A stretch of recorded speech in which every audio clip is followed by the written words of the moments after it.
सुताय महितमङ्गलम्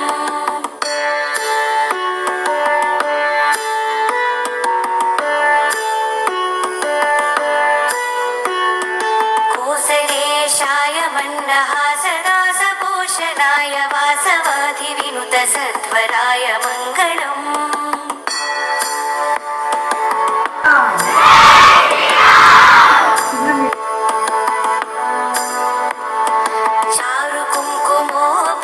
चन्दनानुचर्चिताय हारकटकशोभिताय भूरिमङ्गलम्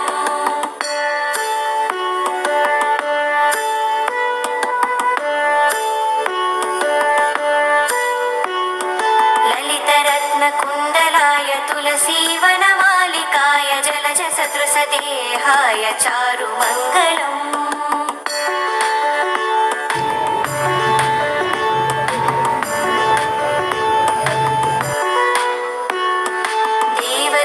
सुपुत्राय देवदेवोत्तमाय भावजा गुरुवरा